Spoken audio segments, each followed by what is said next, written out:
de Juan. Primera de Juan, capítulo 1, versículo 19. Y de hecho acabo de pisar mi agujeta, entonces la voy a amarrar antes de que me tropiece aquí y haga el ridículo enfrente de todos. Ok, ahora sí. Primera de Juan 1, 9 al 2, versículo 2. Lo que voy a hacer es que lo voy a leer, oramos y lo vamos a estudiar. Dice así: si confesamos nuestros pecados, Él es fiel y justo para perdonar nuestros pecados y limpiarnos de toda maldad. Si decimos que no hemos pecado, le decimos a Él mentiroso y su palabra no está en nosotros. Hijitos míos, estas cosas os escribo para que no pequéis. Si alguno hubiere pecado, abogado tenemos para con el Padre, Jesucristo el justo. Y Él es la propiciación por nuestros pecados, y no solamente por los nuestros, sino también por los de todo el mundo. Vamos a orar. Jesús, te damos gracias por este pasaje increíble. Y Jesús, este es, creo yo, el mensaje central de la cruz y por ende el mensaje central de la Biblia. ¿Cómo podemos hallar perdón? ¿Cómo podemos hallar limpieza? ¿Cómo podemos ser nuevas criaturas? Padre, te pido por los que están aquí que no son cristianos, que en esta mañana te van a conocer. Padre, te pido que hagas una obra de salvación en su corazón. Y te pido por los que estamos aquí, que ya somos cristianos, que nos recuerdes las profundas e inmensas maravillas que tienes para nosotros en el Evangelio, en la cruz, en las Escrituras. Padre, llego a este pasaje con la boca abierta, sabiendo que esto es maravilloso, esto es asombroso. Y te pido, Padre, que hables a través de mí para consolar corazones heridos, para retar corazones estancados y para avivar corazones muertos. Te damos gracias, eres tan bueno, y es en tu nombre precioso que pedimos esto. Amén. Muy bien, entonces tuvimos un pequeño break, estuve fuera de la ciudad la semana pasada. Entonces es importante recordar que versículo 9, si confesamos nuestros pecados, Él es fiel y justo para perdonar nuestros pecados y limpiarnos de toda maldad. Va en una secuencia de argumentos que empezamos hace 2 semanas desde el capítulo 5. Y el argumento es que si queremos tener comunión con Dios, tenemos que andar como Él anduvo. Tenemos que estar en la luz, que Dios es luz y en Él no hay tinieblas. Y salen algunos argumentos. Algunas personas dicen, pues yo tengo comunión con Dios, pero vivo como se me pega la gana. Eso es el argumento que vimos en versículo 6. Y Juan dice que si uno dice andar en luz y anda en tinieblas, el tal es mentiroso y la verdad no está en él. Entonces es imposible decir que tienes comunión con Dios y continuar viviendo en pecado habitual, sin arrepentimiento, sin remordimiento, sin buscar a Dios, continuar en tinieblas. Y después dice que si andamos en luz, tenemos comunión los unos con los otros y la sangre de Jesucristo nos limpia de todo pecado. Y después surge el segundo argumento. Hay personas que dicen, yo no necesito que Dios me perdone. Yo no tengo pecado. Y dice Juan que si alguno dice no tener pecado, el tal se engaña, es lo que dice versículo 8. Nos engañamos a nosotros mismos y la verdad no está en nosotros. Entonces, esa es la luz de este argumento. Juan está intentando describir a los cristianos cómo andar en la luz, cómo no estar en tinieblas, cómo estar bien con Dios. Déjate presento el concepto que esto es lo más importante. ¿Cómo puede el hombre estar bien con Dios? Porque por naturaleza somos pecaminosos, por naturaleza somos rebeldes, por naturaleza nos apartamos. ¿Cómo podemos restablecer una relación con Dios? Aquí dice, si confesamos nuestros pecados, Él es fiel y justo para perdonar nuestros pecados. Pero deja que explico esto. Esto viene en el contexto del versículo 5. No es suficiente solamente confesar. ¿Por qué? Porque ya dijo, si andamos en luz como Él es en luz, tenemos comunión los unos con los otros y su sangre nos limpia de todos pecados. Es más que solamente confesar o mencionar las cosas malas que has hecho. Esto lo veo a cada rato en consejería matrimonial. Personas que confiesan su pecado, mas no hay arrepentimiento. Y hay personas, esposos o esposas, que llegan y dicen, sí, yo sé que eso es mal, yo sé que eso está mal, yo sé que eso es terrible, yo sé que no debo de hacerlo, me siento terrible cada vez que lo hago y, ok, pues ya no lo hagas. Siguiente cita para consejería. No, pues lo volví a hacer y me siento terrible y nunca debí de haberlo hecho. Y están confesando, mas siguen en tinieblas. Están confesando, mas no están viniendo a la luz. No es suficiente solamente reconocer que haces cosas malas. Aún los no cristianos reconocen que hacen cosas malas. Aún los no cristianos, cuando ofenden a su esposa o cuando ofenden a sus hijos, dicen, ¿sabe qué? La regué. No es suficiente solamente reconocer tu pecado. Es más que eso. De hecho, la palabra aquí, confesión, me encanta. La palabra confesión aquí literalmente es estar de acuerdo con. Entonces, es más que solamente decir, he pecado. Es estar de acuerdo con lo que dice la Biblia, que somos pecadores. Porque vivimos en una cultura que está tan distorsionada, que cree que somos buenas personas, que de vez en cuando nos equivocamos. Eso no es lo que presenta la Biblia. Lo que presenta la Biblia es que somos personas pecadoras, pecaminosas, malas, que cuando cometemos un pecado simplemente estamos viviendo y actuando nuestra naturaleza pecaminosa. Confesar nuestros pecados es el primer paso. Es decir, estoy de acuerdo con lo que Dios dice. Estoy solo, desamparado, en necesidad absoluta de una intervención, en la necesidad absoluta que alguien me ayude. Ahora sí, como el Chapulín Colorado. Y ahora, ¿quién podrá ayudarnos? Esa es la mentalidad de alguien que está confesando. No es, pues la regué, pero pues a fin de cuentas mi vecino es peor. O la regué, pero a fin de cuentas hay peores padres que yo. O pues la regué, pero a fin de cuentas, pues mi esposa se lo merece. Eso no es confesión. Confesión es, he ofendido a Dios. Y lo que eso merece es su ira, es su castigo, es su abandono. Eso es lo que yo merezco de Dios. Eso es confesión. Déjalo digo de esta forma. No toda confesión lleva arrepentimiento. No todos los que confiesan sus pecados realmente se arrepienten. Pero todos los que realmente se arrepienten, confiesan su pecado. O sea, arrepentimiento genuino siempre tiene como acompañante confesión. Y explico esto, a lo mejor eso es un poco punto y aparte, pero es bien importante porque lo ves en la gente. Lo veo yo a cada rato. Personas que tienen un remordimiento exterior, mas no un arrepentimiento verdadero. Que no hay un cambio genuino. Arrepentimiento es un cambio de mente que lleva a un cambio de vida. Si no ha habido un cambio de vida, no ha habido realmente un arrepentimiento. Y el arrepentimiento verdadero es confesión, pero no solamente confesión ligera o confesión abierta, es venir a la luz. Y lo que he visto yo es que la mayoría de gente no se arrepiente. La mayoría de gente, perdonen la expresión naca, los cachan, los tuercen y ya se enteraron de su pecado, ya saben lo que hicieron y ahora, pues ni modo, ahora tengo que confesar porque a fin de cuentas ya saben. Eso no es arrepentimiento. Arrepentimiento es que te cala tanto en tu corazón el hecho que has ofendido a Dios, que le confiesas a Dios y le confiesas a las personas ofendidas. Esto casi no se ve. Eso, la gente típicamente solamente confiesa cuando ya la gente sabe.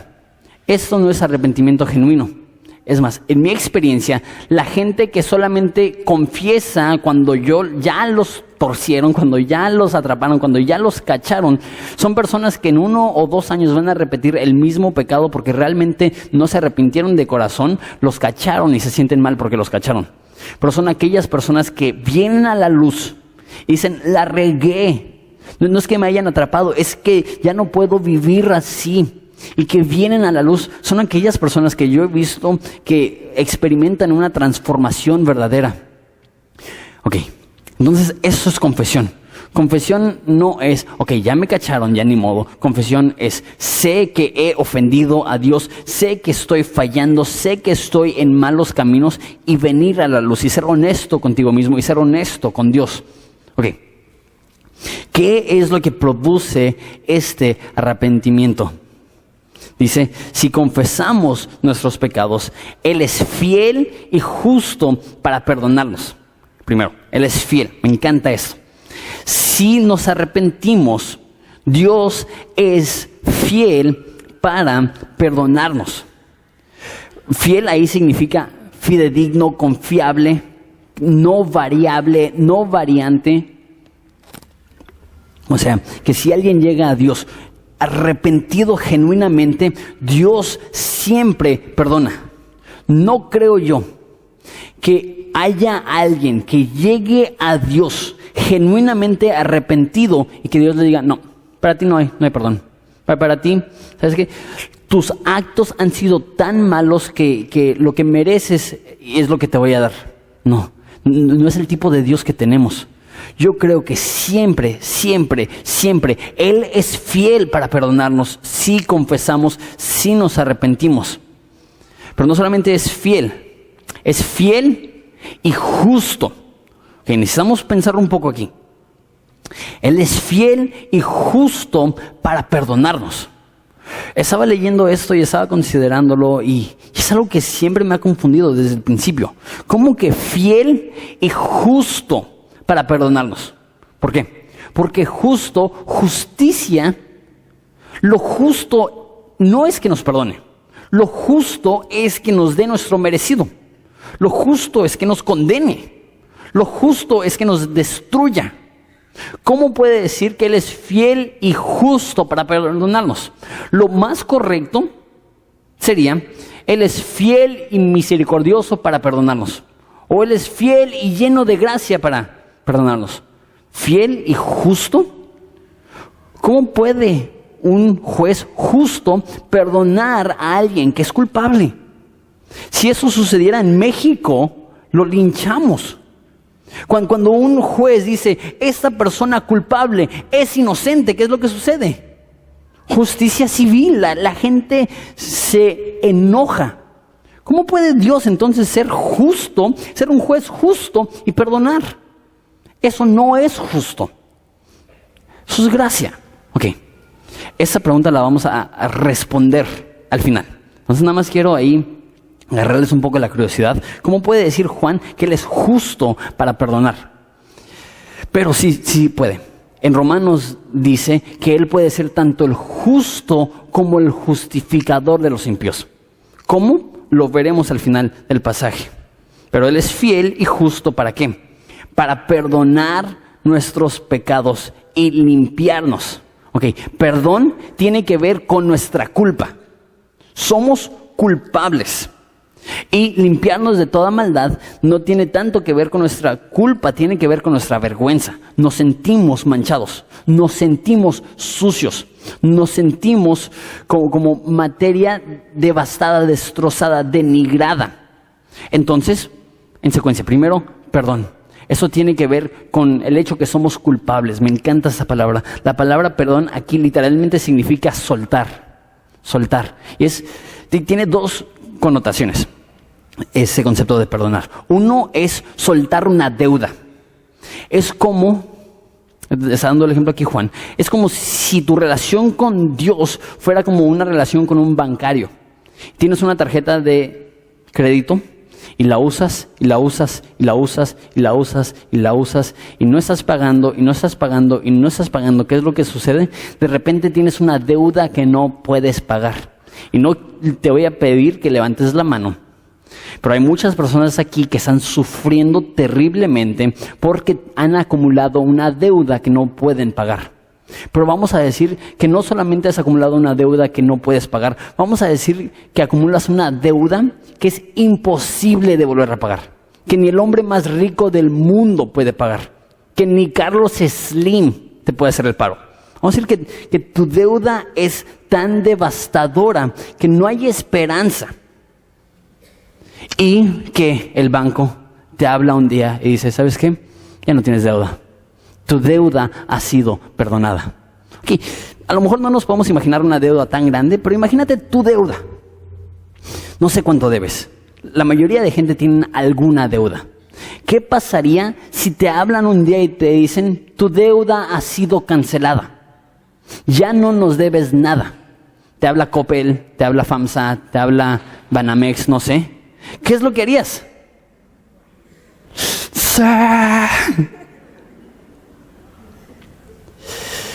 Tu deuda con Coppel o FAMSA o Banamex o Bancomer o Santander es una deuda que te puede robar la paz, es una deuda que te puede meter en problemas con ellos, pero no es una deuda que lleva el peso de ser deudor de Dios. Somos deudores. Imagínatelo de esa forma. Cada pecado es como una transacción que no puedes pagar. Cada pecado estás acumulando una deuda. Y llega Jesús, y cuando nos arrepentimos, Él dice, voy a soltar aquella deuda. Ya no le debemos nada a Dios. Ya no hay cuentas pendientes. Ya todo fue solucionado en la cruz de Jesucristo. El otro concepto de soltar es el contexto del cual proviene esa palabra en hebreo, que también significa soltar, pero lo que hacían es que, les he comentado esto, en el día de expiación, Yom Kippur, el día más sagrado para los judíos, tomaban 2 chivos y confesaban sus pecados sobre estos chivos. Y es como si estuvieran derramando sus pecados sobre estos chivos. Y tomaban a uno y lo mataban. Decían, tú mereces morir porque ahora tú eres culpable de lo que yo he hecho. Y tomaban a otro y lo soltaban. Y lo dejaban ir libre, lo sacaban de la ciudad y él corría en el monte. ¿Por qué? Porque era libre. Eso es soltar. Que Jesús ya murió y porque ya no le debemos a Él nada, pagado por completo, es lo que dijo Jesús. Nosotros ya somos libres.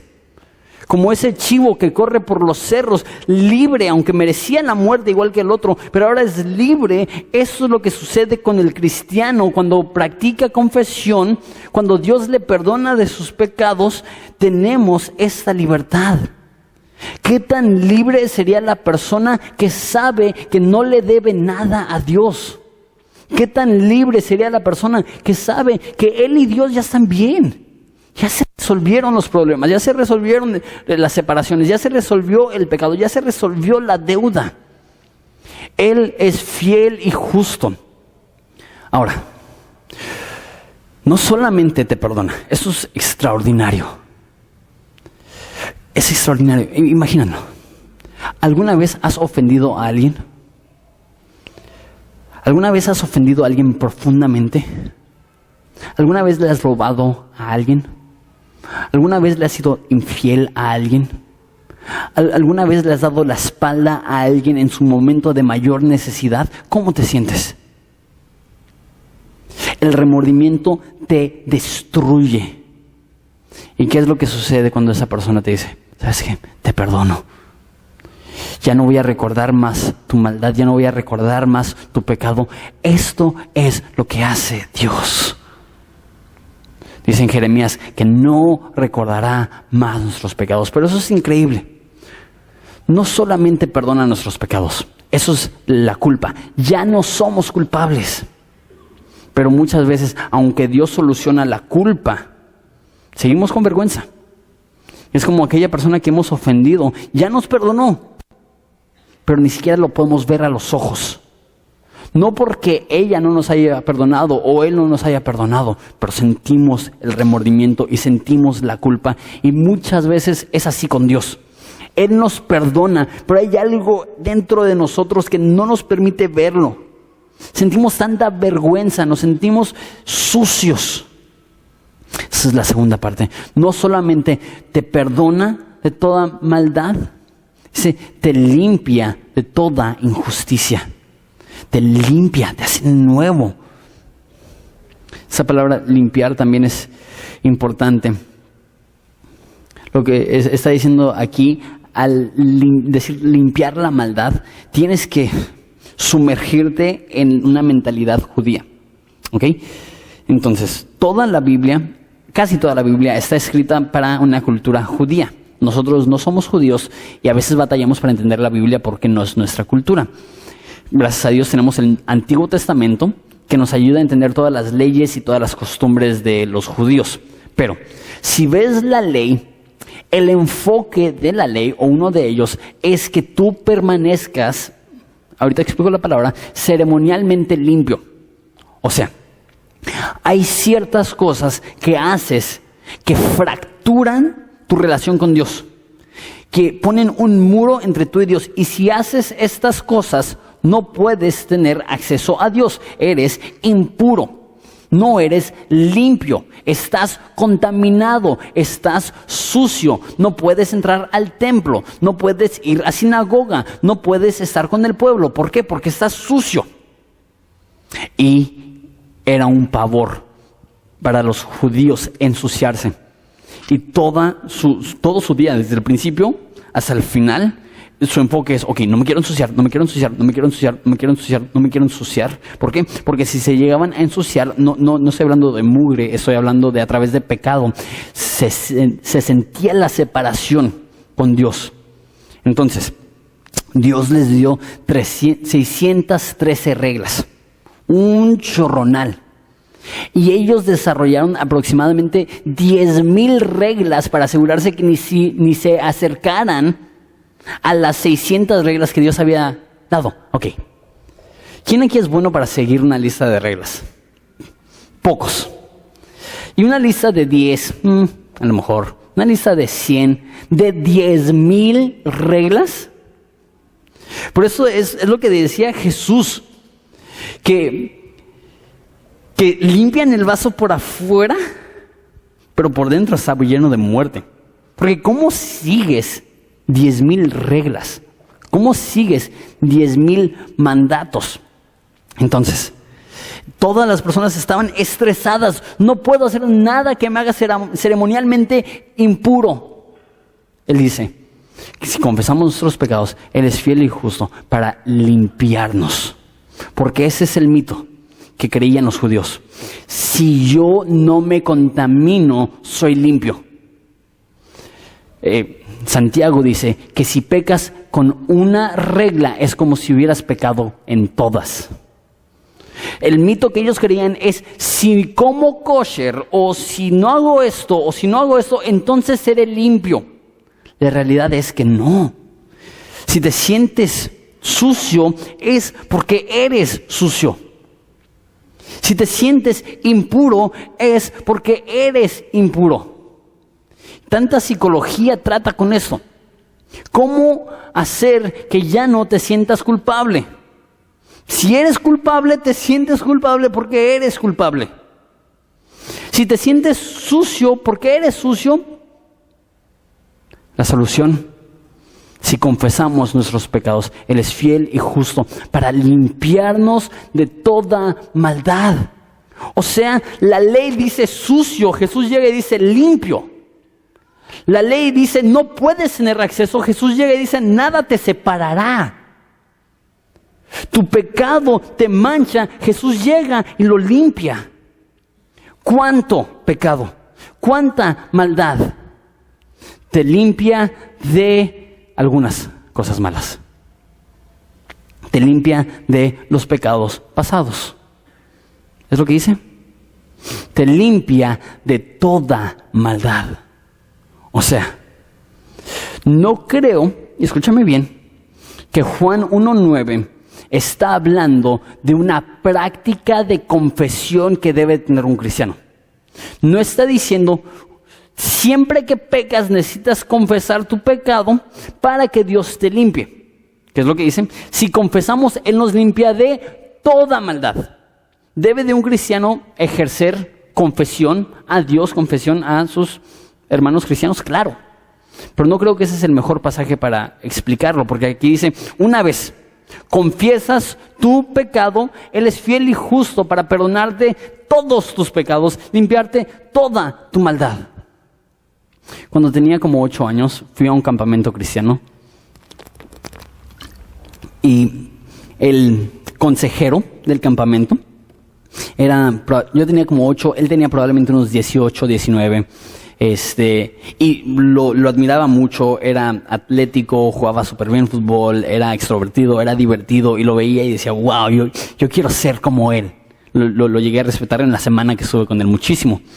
Y tuvimos un circulito, éramos, no sé, 10, 12 niños, y no sé de dónde surgió esta pregunta, pero le pregunté, si no confieso cada pecado específico, ¿Dios me perdona? Él me dijo, para que Dios te perdone un pecado lo necesitas confesar. Y le creí. Y por años mi mentalidad es pecado no confesado, pecado no perdonado. Y tú dices, eso es tonto. ¿Alguna vez has dicho que Dios te agarre confesado? Lo que estás diciendo es, si no has confesado tus pecados, no hay perdón.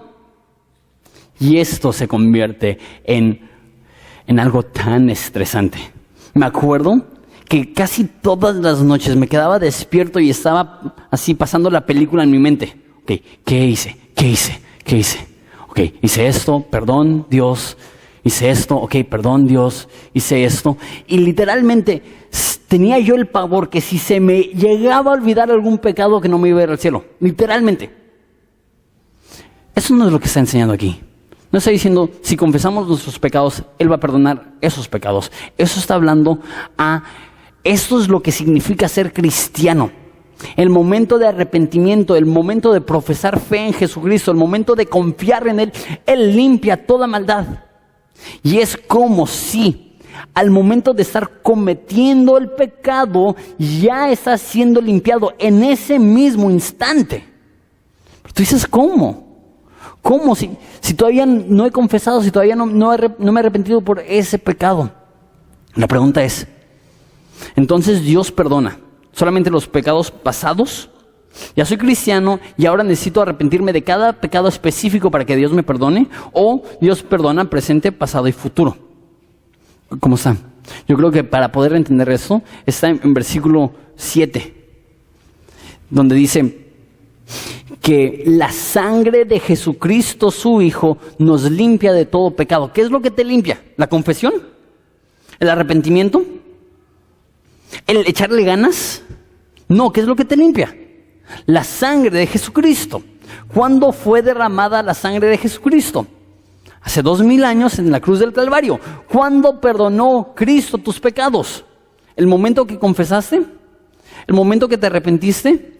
No, Jesús te perdonó hace 2000 años en la cruz del Calvario. Su sangre te limpió desde antes de que nacieras. Su sangre, te limpió desde antes de que hubieras cometido un pecado. Cuando Dios te perdonó, todos los pecados eran futuros. Entonces, ahorita, si eres cristiano, nacido de nuevo, el momento que pecas, Dios ya lo perdonó, Dios ya lo limpió, Dios ya lo olvidó. Nunca tenemos deuda con Dios. Ya todo fue pagado. Ya eres totalmente, absolutamente, perfectamente santo, limpio delante de Él. No importa lo que hagas. No importa qué pecado has cometido. Eres limpio. Porque el perdón trata con tu culpabilidad. Pero la limpiada trata con tu vergüenza. Vamos a ver en unos cuantos capítulos que va a decir que por esto se ha manifestado el Hijo de Dios, para que en su regreso no nos alejemos de Él avergonzado. No tenemos que pelear con la vergüenza. ¿Por qué? Porque si Dios ya nos perdonó. Por eso no soy nada fan de la frase, pues ya sé que Dios me perdona, pero yo todavía no me puedo perdonar. Digo, ¿entonces eres un juez más estricto que Dios? Porque si Dios ya te ha declarado limpio, ya ni es pregunta si te vas a perdonar o no. La pregunta es, ¿lo vas a creer? ¿Crees que Dios te ha perdonado? ¿Crees que cuando Dios te ve absolutamente santo? Esto es el cristianismo.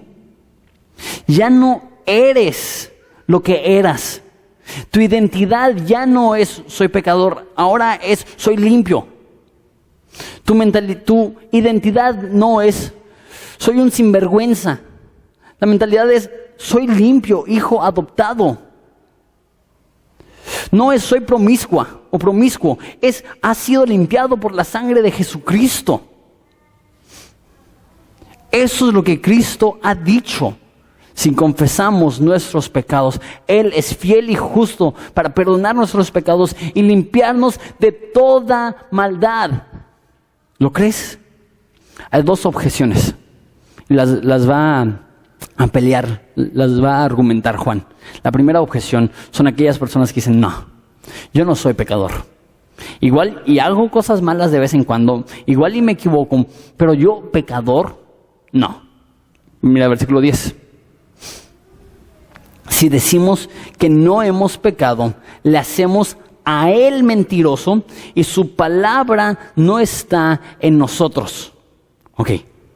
Aquella persona que dice, yo no necesito el perdón de Dios porque yo no soy mala persona, no solamente está viviendo autoengañado, está llamando a Dios mentiroso. ¿Por qué? Porque la Biblia dice que somos malos.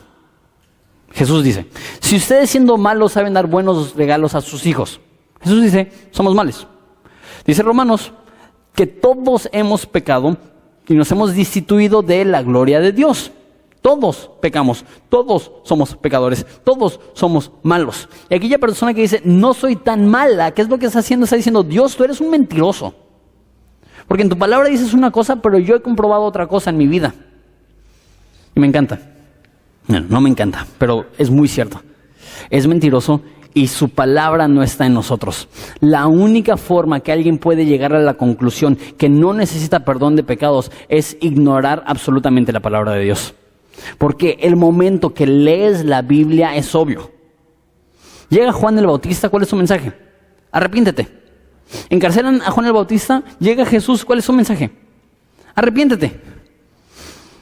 Después de que regresa Jesús, se lleva a su iglesia, está en el Apocalipsis, está derramando Dios su ira, sale un ángel del cielo a predicar el evangelio. ¿Qué es lo que dice? Arrepiéntete. El mensaje de la Biblia es que necesitamos arrepentirnos. Martín Lutero, cuando empezó la Reforma Protestante, empezó sus 95 tesis y la clavó a la iglesia de Wittenberg y empezó con esto. La vida de un cristiano es una vida de arrepentimiento. Y si nos arrepentimos, tenemos eso. Y si no nos arrepentimos es porque le estamos diciendo a Dios, Dios, tú eres un mentiroso. No necesito esto. Ok, estamos en una iglesia. No creo que la mayoría de ustedes están pensando, yo no soy pecador. Lo más probable es que si estás en una iglesia, y más en una iglesia como Horizonte, sientes y sabes que eres pecador. Sabes que haces cosas malas, no solamente porque cometiste un error, pero porque eres malo y haces estas cosas siguiendo tu propia naturaleza. Yo creo que la mayoría de gente cree eso. No creo que esa va a ser tu objeción a versículo 9. Da otra objeción, en versículo 1, capítulo 2. Hijitos míos, estas cosas os escribo para que no pequéis. Ok, ¿cuál es la otra objeción? Si yo te digo, no importa lo que hagas, Dios ya lo perdonó en la cruz del Calvario y ya eres limpio. Hay algunas personas que dirán, no digas eso, Jonathan. Están aquí mis hijos adolescentes. Te van a escuchar y van a vivir desenfrenadamente. ¿Por qué? Porque tú les dijiste que no importa lo que hagan, que todo pecado será perdonado, que toda maldad será limpiada. No puedes decir eso. Van a vivir como les pega la gana, van a pecar y pecar y pecar y pecar. ¿Y qué es lo que dice Juan? Hijitos míos, os escribo esto para que no pequéis. O sea, entender el perdón que hay en Cristo no te hace más pecador. La gracia, un conocimiento verdadero, pleno de la gracia, te hace que vivas en mayor santidad. Hijitos míos, escribo esto para que no pequéis. O sea, que si tú estás viviendo en pecado y te vale, no puedes usar como excusa, es que Dios ya me perdonó. Porque una persona que realmente ha sido perdonada por Dios no quiere pecar. Eso lo dice Jesús 2 veces en el Evangelio de Juan. Uno al paralítico en el estanque de Betesda y otro a la mujer adúltera. Le dice, ve y no peques más. Ahora, me encanta Primera de Juan, me fascina Primera de Juan. Versículo 4. Estas cosas os escribo, ¿para qué? Para que vuestro gozo sea pleno. ¿Cuál es la meta de Juan al escribir este libro? Gozo pleno. Hijitos míos, os escribo esto para que no pequéis. Les va. Tu pecado, si eres cristiano, no puedes separarte de Dios para nada. No cambia el amor que Dios tiene por ti. Tu pecado no hace que te ame menos, tu justicia no hace que te ame más. Él ya te ve como si fueras absolutamente santo y perfecto sin mancha. Pero tu pecado sí puede limitar la cantidad de gozo que sientes. ¿Por qué? Porque una vida con gozo pleno y una vida sin pecado van de la mano. O sea, cuanto menos pecas, más disfrutas la vida. Y Dios sabe esto. Dios sabe que cuanta más santidad experimentes, más gozo experimentarás. Escribo esto para que tengas gozo pleno, escribo esto para que no peques, porque los dos conceptos son uno. Dios quiere que tengas gozo pleno y Él sabe que el pecado va totalmente en contra del gozo que Dios tiene para nosotros. Hijitos míos, escribo esto para que no pequéis. Ahora, ¿significa esto que como cristianos Dios espera que nunca pequemos? ¿Que nunca nos equivoquemos? ¿Qué tan cruel sería eso? ¿Qué tan cruel sería si eso significa que cuando Jesús le dice a la mujer adúltera, ve y no peques más? Si significa eso, en cuanto peques, ¿qué tan cruel sería eso? ¿Por qué? Porque ya hemos visto, somos pecadores. Vamos a caer, vamos a pecar. Yo creo que si tú estás jugando fútbol, cada tiro tiene el fin de caer en la portería. Estás jugando básquetbol, cada tiro tiene el fin de caer en la canasta. Si eres pitcher, cada pichada tiene fin de ser strike. Si eres músico, cada vez que tocas, quieres atinarle a todas las notas. Ahora, ¿vas a meter todos los tiros? No. ¿Todas las pichadas van a ser strike? No. ¿Vas a atinarle a todas las notas si eres músico? No. Pero no cambia el hecho que esa es tu meta. Como cristiano, ¿vas a ser perfecto? No. Pero no cambia el hecho que queremos vivir en santidad absoluta. Que para nosotros el pecado no es opcional. Pero, ¿vas a caer? Sí. ¿Vas a pecar? Sí. ¿Qué es lo que sucede cuando pecamos? ¿Qué es lo que sucede cuando caemos?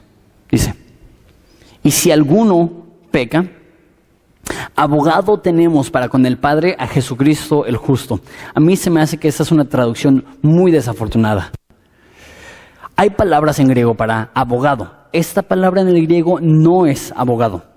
La palabra en el griego, si eres cristiano ya de tiempo la has escuchado, si no te la explico. La palabra en el griego es parakletos. Parakletos literalmente significa venir al lado de para ayudar. Esa palabra ocurre 5 veces en la Biblia. 4 veces son en el contexto del Espíritu Santo y se traducen consolador o ayuda. Porque cuando decimos abogado, como que pinta una imagen de Dios como juez queriendo mandarnos al infierno, y que está Jesús ahí y dice, no, Padre, no. No lo mandes al infierno, yo lo quiero. Si quieres que vaya a la cruz, pero no lo mandes al infierno, por favor. Esa es la imagen que da abogado. No, lo que está diciendo es, tenemos ayuda y tenemos consolador. Cuando nosotros pecamos, Jesucristo nos ayuda a no continuar en pecado. Y cuando nosotros pecamos, Jesucristo nos consuela. Dice, recuerda, eres limpio. Recuerda, Dios ya pagó. Recuerda, Dios ya te limpió. Ok, abogado. Me encanta. Juan es muy específico con las palabras que usa. No dice, tenemos abogado con el juez. Dice, abogado con el Padre.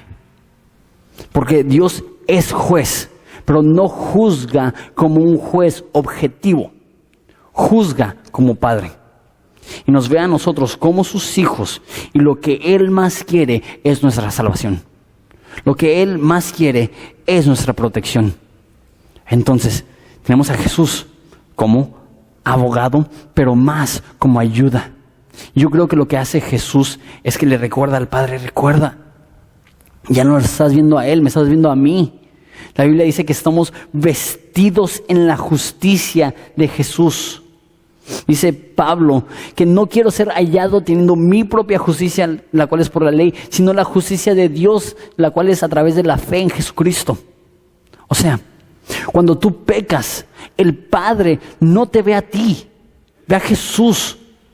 Y Jesús dice, yo soy perfecto, yo no pequé. Y ahora Él está en mí. Él está vestido en mi santidad. Él está vestido en mi perfección. Por eso dice, tenemos abogado ante el Padre, Jesucristo el justo. El Padre no está buscando tu destrucción. Eso cambia todo. El concepto de Dios como Padre. Pocas cosas son tan alentadoras y tan transformadoras como el hecho que Dios es Padre. Y vivimos una cultura en la cual no nos cae el 20 porque la mayoría de nosotros o no tuvimos padre o tuvimos un padre ausente. No fue mi caso, yo le doy gracias a Dios por mi papá, que ha sido un excelente ejemplo, pero he visto a demasiadas personas que no tienen una relación positiva con sus papás o su papá. Y cuando decimos Dios es Padre, en vez de sentir, wow, sentimos un hueco. Decimos, ¿cómo? Pero eso lo digo de esa forma. No juzgues al Padre eterno con el filtro de tu Padre terrenal. Él no es así.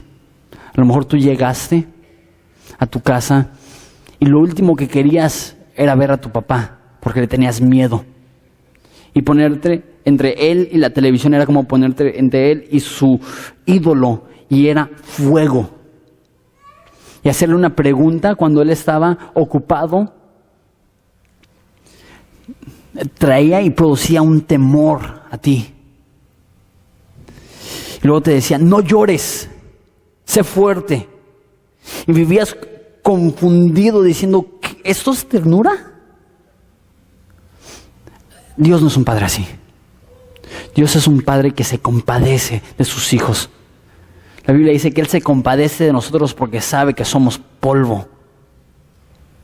Y Él nos ve con ternura. Y tengo que compartir este ejemplo, porque Dios lo usó para abrir mis ojos y lo he compartido antes. Dios no juzga como juez, juzga como padre. Cuando tenía, unos 11 años, atropellaron a un perro fuera de mi casa. Un perro horrible, sarnoso. Así de esos perros típicos que los ves y dices ni te acerques porque lo que tengan te lo van a pegar y vas a tener que ir al hospital. Pero a los 11 años, en la inocencia, no sabía yo que si tenía espuma de la boca y no tenía pelos, que no lo debías agarrar. Entonces lo atropellaron, lo agarré, voy corriendo, escurriendo de baba y sangre y llego y le toco a la puerta de mi papá. Y yo digo, mi papá pues tiene que tener compasión, pues es Juan Domingo, así. O sea, sale en la tele, así como que... Y le toqué. Y abrió la puerta. Yo tenía este perro horrendo. Y le hago así. Papá, ¿qué es eso? Así. Le dije, ¿no los podemos quedar?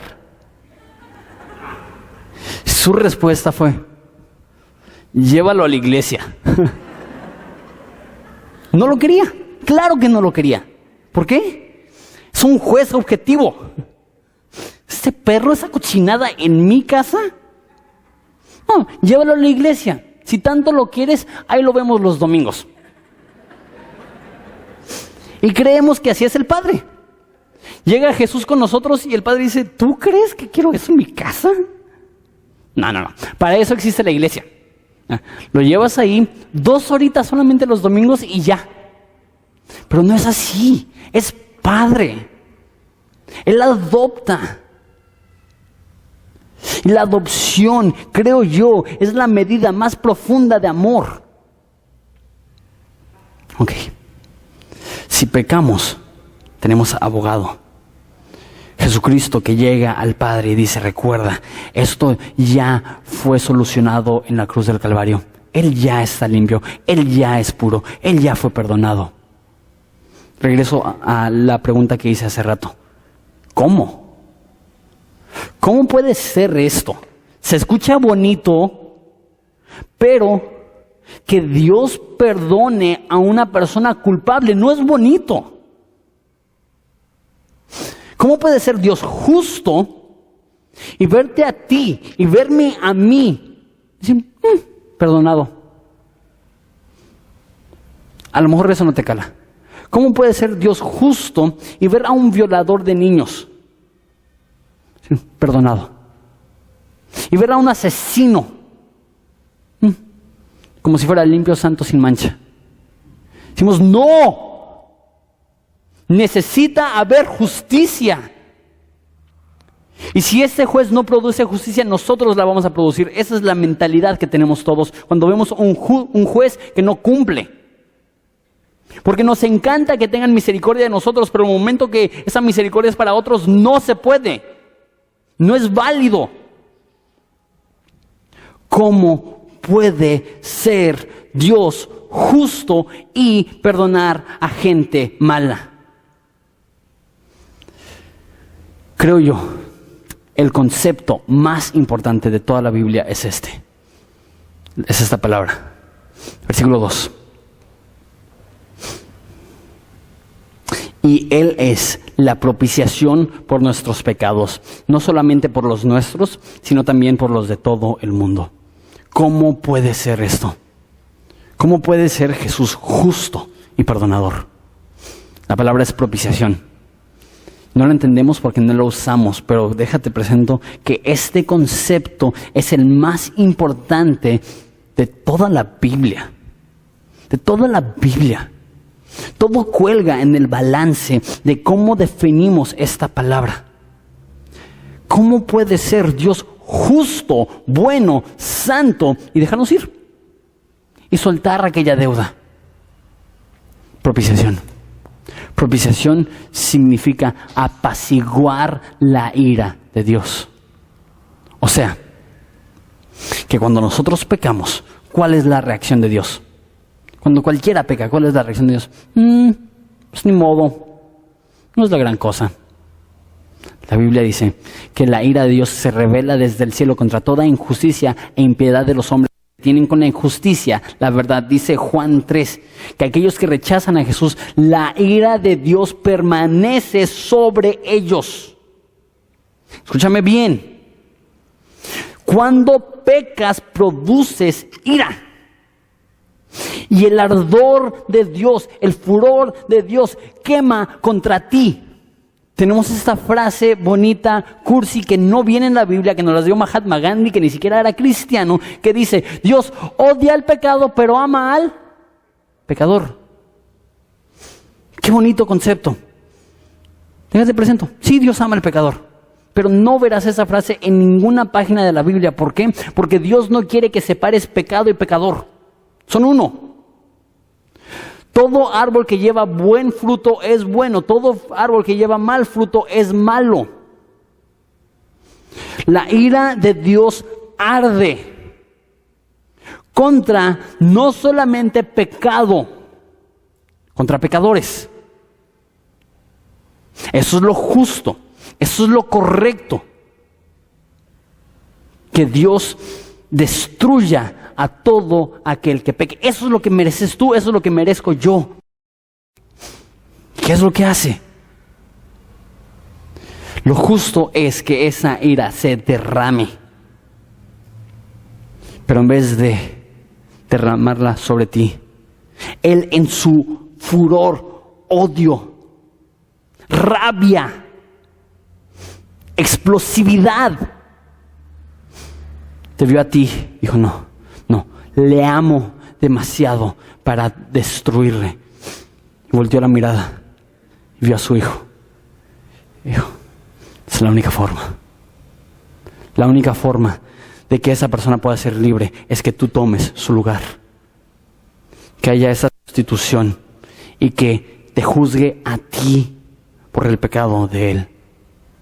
Y que aquella deuda sea transferida a tu cuenta y que tú la tengas que pagar. Eso es la cruz.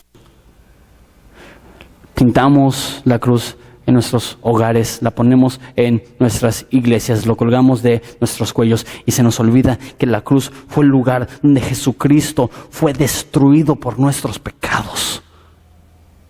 La cruz es hermosa.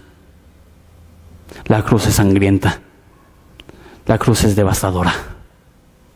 La cruz es donde el Padre tomó su santa ira y la derramó sobre Jesucristo.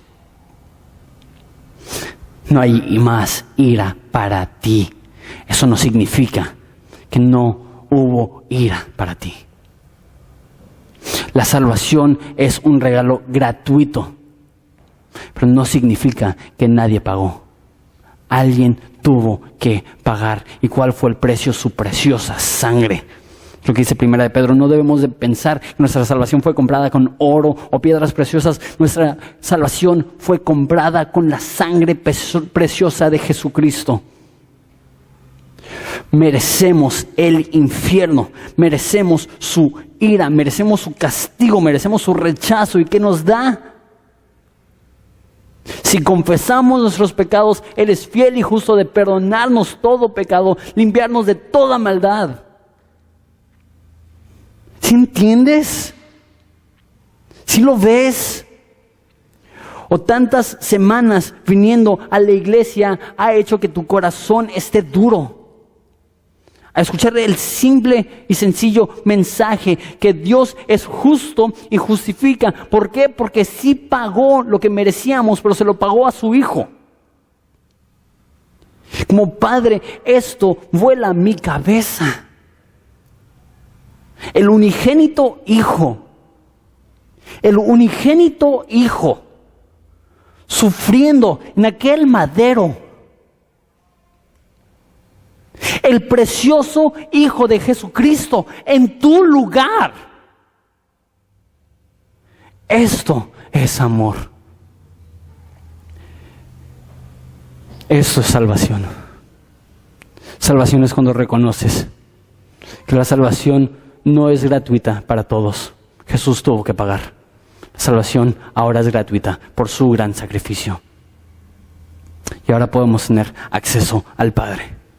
Porque el Padre le plació destruir a su Hijo. Y su Hijo, por el gozo puesto delante de Él, sufrió la cruz menospreciando el oprobio.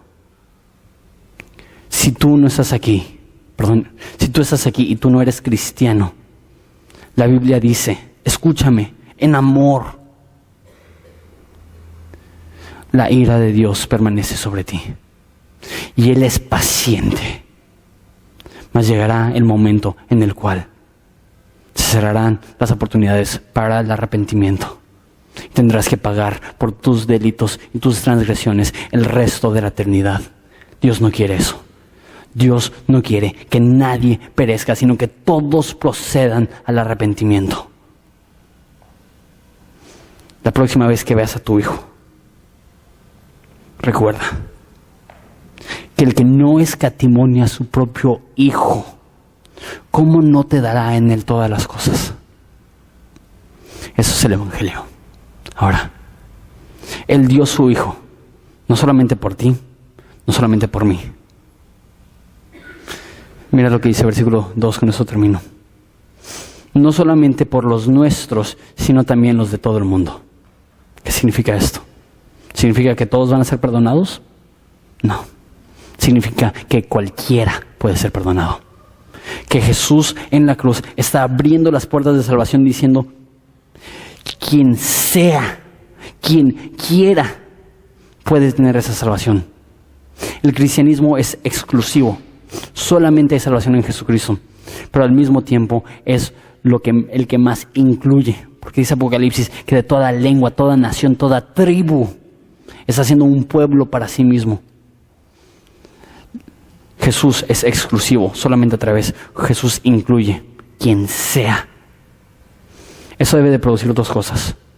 Uno, un sentir de agradecimiento profundo por Jesucristo, su sacrificio que nos lleva a andar en santidad. Dos, compartirlo. Si esto es cierto, si el concepto de propiciación es que Jesús murió por tus pecados y no solamente los tuyos, sino los de todo el mundo, ¿cuál es la reacción? Evangelismo apasionado. Estoy leyendo un libro de Spurgeon ahorita. Recomiendo mucho cualquier material que puedas encontrar de Spurgeon, pero él dice que hay predicadores que sus advertencias son tan dóciles que a nadie despiertan. Lo que debemos hacer como cristianos es advertir, pero con pasión. Reconocer, el infierno existe. La eternidad es real. Jesucristo sí vivió. Jesucristo sí murió. Jesucristo sí ofrece vida eterna. Pero hay un solo nombre en el cual podamos ser salvos. Jesucristo. Y no hay otro nombre dado a los hombres. Y hay un solo mediador entre Dios y el hombre, Jesucristo, hombre. Esto debe de ser lo que predicamos. A toda tribu, a toda lengua, a toda nación. Cristo te ama. Cristo te ama tanto que Él ofrece este perdón. Si tú estás aquí y no eres cristiano, no le des la espalda. No le des la espalda a alguien que dio tanto por ti. Si tú estás aquí y eres cristiano, no olvides el infinito amor que Jesucristo tiene por ti. No lo olvides. ¿Por qué?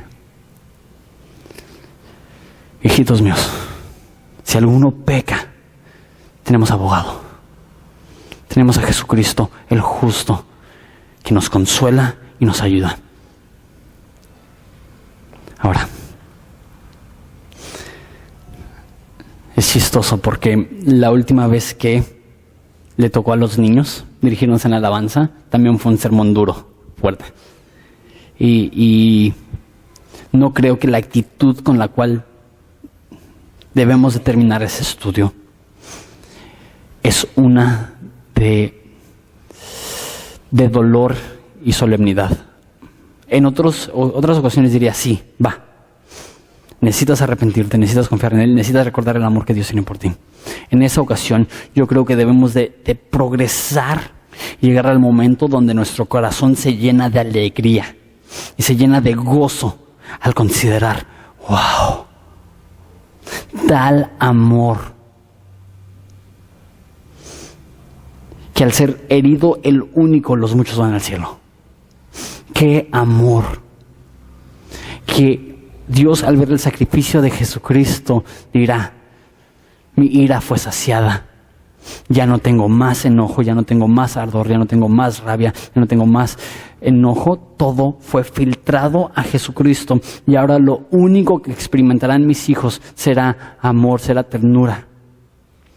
Y que esto llene nuestros corazones de convicción y que podamos ver a estos niños celebrando que Jesucristo es nuestro superhéroe y estar convencidos, sí, lo es. Él dio su vida por mí. Él es todo lo que necesito. ¿Les parece si nos ponemos de pie y lloramos?